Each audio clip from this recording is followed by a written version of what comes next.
Bonjour à tous. Je vais continuer la nouvelle étude sur le catéchisme de Spirago au complet. Donc, il y a eu imprimateur en 1903 et en 1949. Ça a été fait par le Collège des Saints Apôtres. Séminaire de vocation tardive sacerdotale. Donc, commençons avec un signe de croix. Au nom du Père, du Fils et du Saint-Esprit. Amen. Et ça a été dédié, cette édition canadienne du Catéchisme populaire de Spirago, à la très sainte Vierge Marie, Mère de Dieu, Reine des Apôtres, médiatrice de toute grâce, immaculée dans sa conception et glorifiée dans son Assomption. Année sainte 1950. Achevé d'imprimer à Montréal, Canada, 1er novembre, jour de la proclamation du dogme de l'Assomption de Marie. L'auteur a reçu du cardinal Rampolla la lettre suivante, numéro 63 522. Très honoré monsieur, je vous suis très obligé d'avoir bien voulu m'envoyer un exemplaire de votre catéchisme catholique pour la jeunesse. La rapidité avec laquelle se sont suivies les nouvelles éditions, les éloges que vous avez reçus des évêques, l'introduction de votre livre dans un grand nombre d'écoles me font reconnaître son mérite. Je vous en félicite bien cordialement. Je puis vous assurer que Dieu bénira largement votre travail et je réjouis de vous exprimer sincèrement mes sentiments de haute estime. Ça a été écrit à Rome le 29 mai 1901 par le cardinal Rampolla à M. François Spirago. Troutenot. Présentation de l'édition canadienne. Il est avantageux à l'homme de porter le joug du Seigneur dès sa jeunesse, disait Lamentation 3, verset 27. Apprenez à l'enfant la voie qu'il doit suivre, et jusque dans sa vieillesse, il ne s'en détournera point, disait le Proverbe 22, verset 6. Nous affirmons, écrit le savant pontife Benoît XIV, que la plupart des damnés souffrent dans les supplices éternels parce qu'ils ont ignoré ces mystères de la foi, que les chrétiens doivent croire et savoir pour être comptés parmi les élus. Institution 27, numéro 18. Le divin Maître lui-même ne nous enseigne-t-il pas la même vérité lorsque, parlant à son Père, il dit « La vie éternelle, le salut, c'est de vous connaître, vous, le seul vrai Dieu, et Jésus-Christ que vous avez envoyé. » Voir Jean 17, verset 3. Voir Apostolat des catéchismes et vie intérieure par un abbé de l'ordre de Cîteaux, page 7 à 38. Que d'âmes se perdent parce qu'elles ne connaissent pas Jésus-Christ. Le mensonge, le blasphème, le vol, l'immoralité ont inondé la terre et inondent la terre de plus en plus, comme un déluge de boue. Pourquoi l'iniquité pollue-t-elle partout? Le pape Pie X répondait à cette question par la parole même du prophète Osée. Les hommes ne connaissent pas le bon Dieu. et sa sainteté le pape Pie XII répond que, sous l'influence du laïcisme, de l'hédonisme et, ces derniers temps surtout, de l'autre souci matériel, le monde actuel n'a pas apporté à l'étude des vérités éternelles le même zèle que certaines époques passées. Disproportion dangereuse. Il y a une disproportion dangereuse. Il en est résulté une grave disproportion entre les connaissances profondes et les connaissances religieuses. Disproportion rendue plus dangereuse encore par la présence d'une active propagande anti-religieuse, tantôt ouverte, tantôt dissimulée. Les résultats préjugés contre la religion, ignorance quasi complète des principes chrétiens, connaissance religieuse partielle et molle, épanouie sous les difficultés, vaincue aux moindres attaques. Cet état de choses remplit d'angoisse le cœur paternel du souverain pontife. Combien sont hostiles à Jésus-Christ, tournent la religion en ridicule et prennent en horreur l'Église et l'Évangile en plus, plutôt par ignorance que par malice.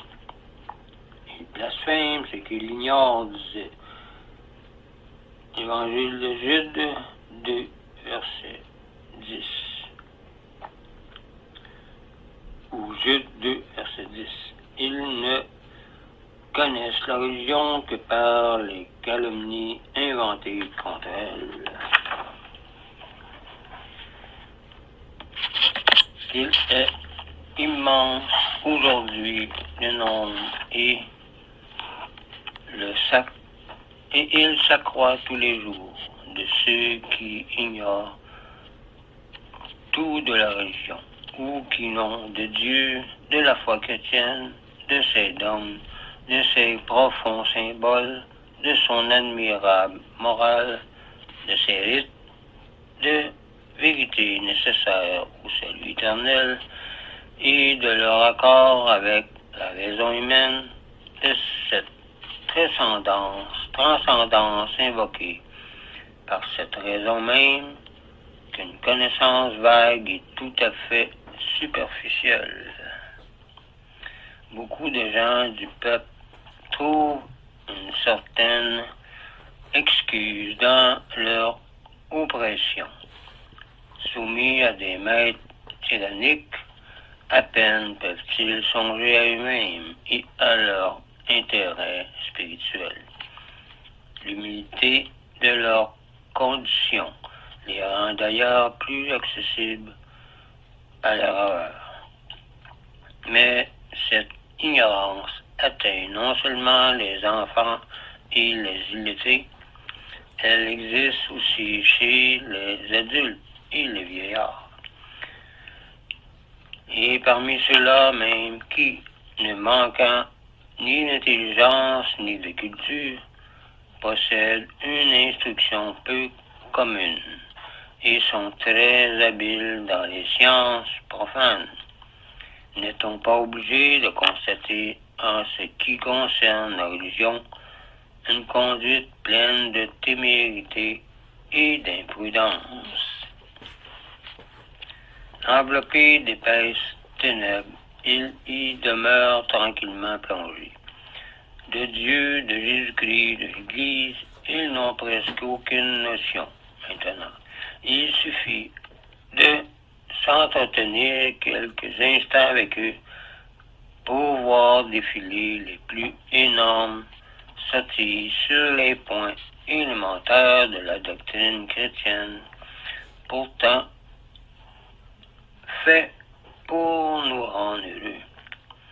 Ils ne savent rien des principaux mystères de la foi, rien de l'incarnation du Verbe de Dieu, rien de la parfaite restauration du genre humain par le Christ, rien de la grâce, rien du corps mystique, du Christ, rien de l'habitation de la Sainte Trinité dans l'âme des justes, rien de l'auguste sacrifice de nos autels, ni des sacrements qui vient de Jésus-Christ. Esprit fort, ils oseront nier une religion inspirée de Dieu qui a rassasié de certitude des génies tels que Pasteur, Bossuet, Pascal, Claudel et combien d'autres. On pourra même dire Einstein, car il croyait en Dieu. Ils ne craignent point de vivre comme des idolâtres, ne se préoccupant ni de la malice ni de la laideur du péché. Ils n'ont dès lors nul souci de l'éviter ou de l'abandonner. Encyclopédie Arcebo Nimus. Oui, que d'âmes se perdront par l'ignorance. Enseigner Jésus-Christ par le catéchisme, c'est très bon. À ce manque de foi, à cette ignorance, quel sera le grand remède? L'œuvre des œuvres à opposer au mal, sinon l'enseignement chrétien adapté à toutes les conditions et à toutes les classes, à toutes les circonstances. L'enseignement chrétien s'adressant aussi bien à l'enfant, auquel il suffit d'affirmer la vérité, qu'à la personne mûre, auquel il faut donner des preuves et des explications. L'enseignement distribuant aux uns le lait des éléments de la doctrine, aux autres le vin des développements raisonnés ou de la viande, des réfutations victorieuses des principes incontestables qui leur permettront de défendre leurs convictions. Apostolat des catéchismes et vie intérieure, voir pages 10 et 12. Cette science aussi simple que sublime et accessible aux humbles et aux plus petits comme aux puissants de ce monde, c'est le catéchisme. Petit livre qui n'est pas une œuvre humaine, mais une œuvre divine, parce qu'elle nous vient du ciel et qu'elle parle des principes de l'Évangile et de Jésus-Christ. Le catéchisme, c'est le commentaire de l'enseignement que le doigt de Dieu a consigné sur les tables de pierre du haut du mont Sinaï. C'est la législation immortelle dont sont sorties toutes les législations humaines, auxquelles elles restent toujours supérieures, autant que la pensée de Dieu l'emporte sur celle de la créature qu'il a créée, et la source vivante sur les eaux qui sortent de son sein. Le catéchisme, c'est Jésus-Christ lui-même qui l'a fait quand, sur la montagne des béatitudes, il enseignait la seule vraie théorie du bonheur. Bienheureux ceux qui ont faim et soif de la justice, parce qu'ils seront rassasiés. C'est Jésus-Christ qui l'a fait dans le désert, alors que la multitude laissait tout pour le suivre et s'écriait: en l'attendant, jamais homme n'a parlé comme celui-là. C'est Jésus-Christ qui l'a fait par tous les actes et les enseignements de sa vie, par ses miracles et par sa croix sanglante qui nous a sauvés. Le catéchisme, c'est l'incarnation dans la parole humaine de la pensée divine qui se fait toute petite par amour pour évangéliser les pauvres et tous. C'est la voix qui renverse les cèdres du Liban, convertis en voix pleine de douceur. C'est l'Évangile en pratique. C'est toute la Bible mise en question et réponse qu'on doit pratiquer. Dieu fait volontiers consister sa gloire à descendre jusqu'à la créature pour l'éclairer et le fortifier dans son pèlerinage ici-bas. C'est pourquoi il veut que tous se sauvent et son évangile, qui est le rayonnement de son âme et le véritable soleil de la nôtre, doit être enseigné à tous. Tous doivent le vivre et nul ne peut se soustraire à son influence. Rien ne se dérobe à sa chaleur, disait le psaume 18, verset 7 ou 19, verset 7. Le catéchisme, c'est aussi la première chose qu'enseigne le missionnaire aux Indes, en Chine, au Japon, en Afrique, en Océanie, etc. C'est le livre universel et irremplaçable qui explique la Bible et l'enseignement religieux. Ces pages pleines de lumière pour l'intelligence et de direction pour la volonté doivent nous rester familières pendant toute la vie. Ce petit livre est pour tout chrétien un compagnon quotidien et inséparable ou irremplaçable. Il ne fait qu'un avec l'image du crucifié pour nous guider et nous soutenir à chaque instant. À l'heure suprême de notre vie, quand nous aurons reçu la divine hostie, viatique de notre voyage vers l'éternité après la mort, et l'onction de l'huile sainte, comme à des athlètes du Christ, notre dernier baiser sera pour Jésus crucifié, et aussi pour ce petit livre qui nous aura révélé et tracé le chemin du ciel. Car Jésus-Christ est le chemin, la vérité et la vie. Aussi, comme elle a raison, l'homme marraine que le peuple fait ainsi s'adresse à son filleul. Ce petit livre aimé va, je l'ai reconnu, grave ces un mot dans ton cœur ingénu. Les riches, dans leurs mains, ont des œuvres dorées, mais ils n'y trouvent pas nos paroles sacrées. Que servent leurs grands mots?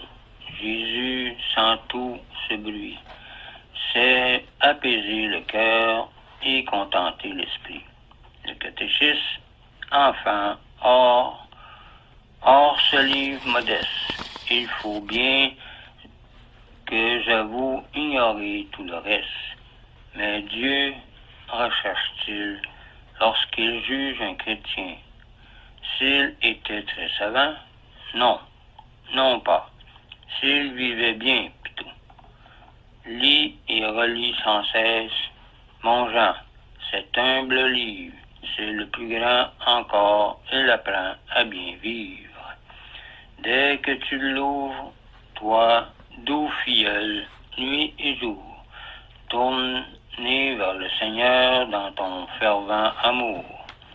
N'est-ce pas que, toujours plus près, tu crois entendre l'appel mystérieux d'une voix chère et tendre? En ces mots, dit pour toi par un maître divin, c'est Jésus qui t'invite au céleste festin.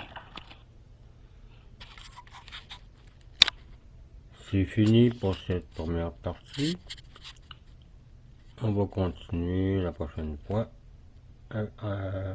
dans Enseigner Jésus-Christ par le catéchisme. On va continuer après le psaume qu'on vient de lire. Donc je vous laisse là-dessus, je vous dis au revoir et union prière.